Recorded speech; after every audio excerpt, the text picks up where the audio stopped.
Helen Clarke. When you celebrated Thanksgiving, did you have any traditions that you and your family did?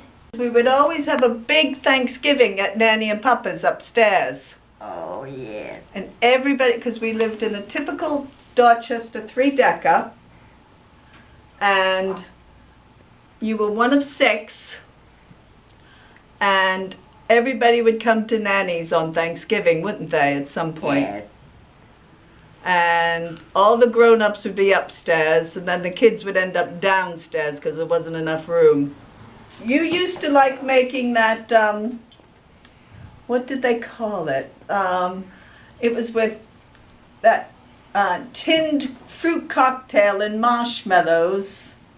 What was that you used to make with sour cream? But you always liked making the squash, didn't you? Yes. Squash and turnip. Ooh, turnip.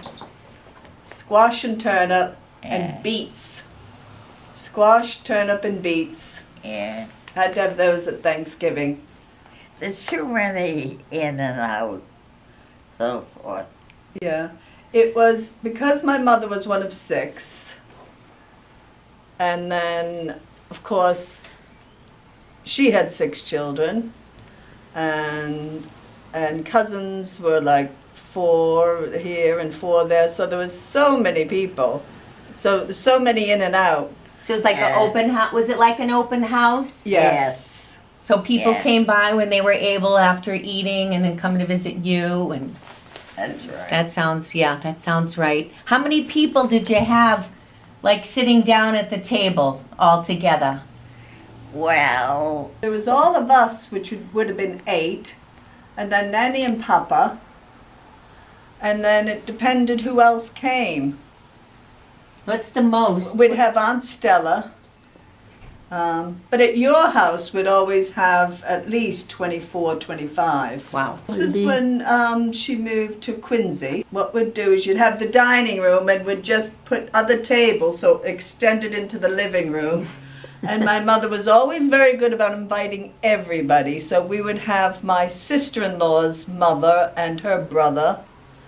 So we'd have Dolly's mother and yes. brother as well, and then we'd have Paula's mother, and anybody who was on their own would have at Thanksgiving. I think the last time I was remember here, that van that used to come every Sunday. and sometimes Papa would put on his album Judic on the Floor with the bagpipes, wouldn't he?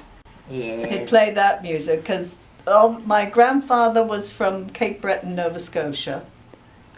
And so long Scottish tradition, and so he would put when everything was finished, he'd often put this album Judic on the Floor that was all full of bagpipes and fiddle music. My cousin and I, who I'm staying with, Peggy, we used to dance, didn't we? Yeah. We didn't know any Highland dance or Irish dancing, but there used to be these big red velvet curtains.